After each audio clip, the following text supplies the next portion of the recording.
In this video, I'll be going through the steps to import and convert your traditional drawings into vector art in Harmony, and how to create custom vector parameters.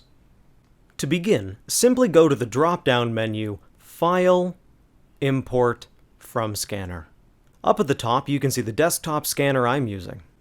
Next, I'm going to select Create Layer and name the layer we will scan to as Demo.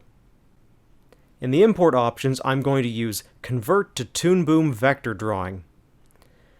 Now, here in the vectorization settings, I'm going to be making a new option in just a moment that can be customized for the drawings I've made. As for the drawing options, the hold value can be set alongside automatically scanning and advancing your art on 1s, 2s, or more if you're only scanning key and breakdown drawings. This is super helpful if your scanner has a document feeder and you're importing a ton of drawings. Page panning isn't an option I've ever really used, and is just there if you're scanning a panoramic drawing. Once you've scanned the first drawing, you just move the letter 1 over and scan again. Now, to create a custom vectorization option, you first need to have a preview of the page you're scanning. Just click the preview button and scan your page. This preview doesn't automatically import your line art into your scene, and you can't import your scan without a preview.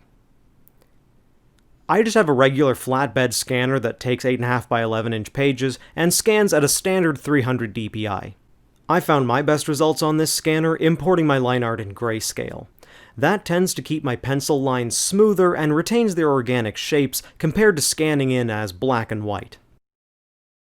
When that's complete, I just click Done and the page appears in the preview window. An important note here, I'm drawing on punched animation paper, but this system can import unpunched paper just as well. Now that I have my image preview, I can go over to the Vectorization tab and click the plus icon to make a new custom preset. Double-clicking it a couple times lets me rename it as Line Art Scanning. Now if I click the pencil icon, I can start customizing. Here in the Input tab is where all the basic settings are. Threshold indicates what is picked up as line art and what's picked up as paper. Harmony automatically removes white from the scan, leaving you with just the line art.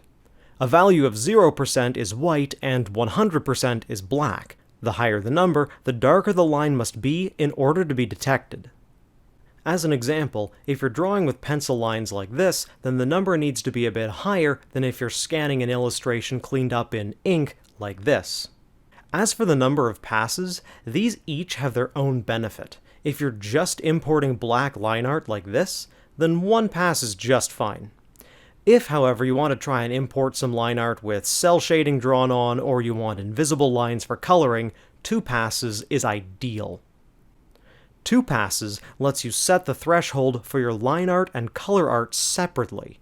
So in this example, I've drawn this cat in pencil and the invisible lines I want in a lighter shade of blue.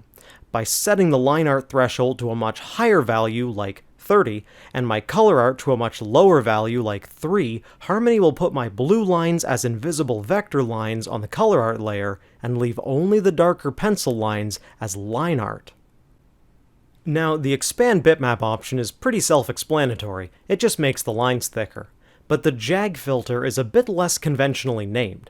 Basically, to make the lines smoother, the Jag filter will shave down your lines. Over here are the output options. No color art just means that no vector lines will be scanned onto the color art layer.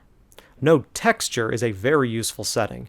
Harmony actually can vectorize pencil line texture, but if you just want clean black vector lines, check this box. You can see what a difference that makes right away.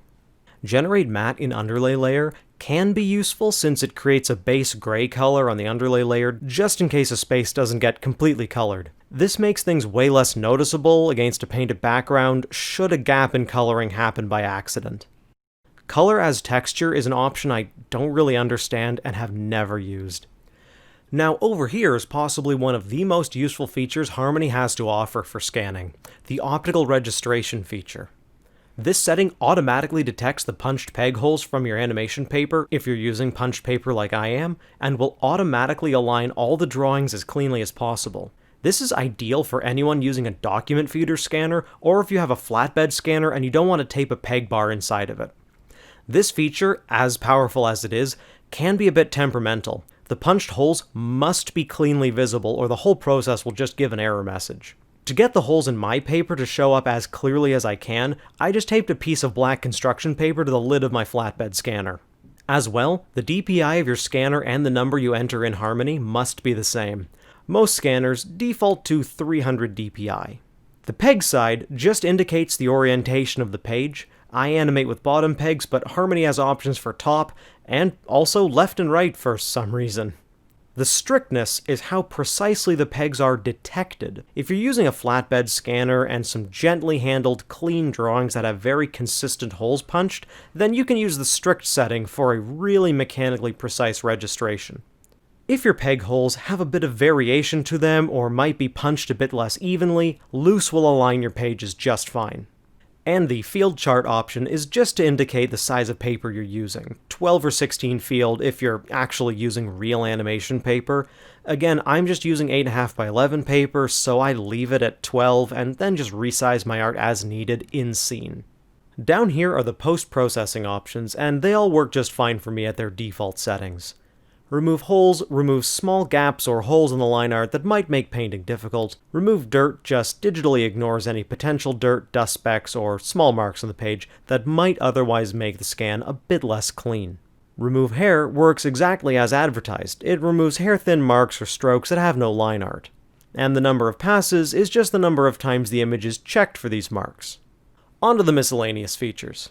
Close gaps closes holes of indicated size in the color art lines, helping to make sure the image can be painted easily. I usually turn this down a bit just so that Harmony doesn't make too many extra lines on the color art layer.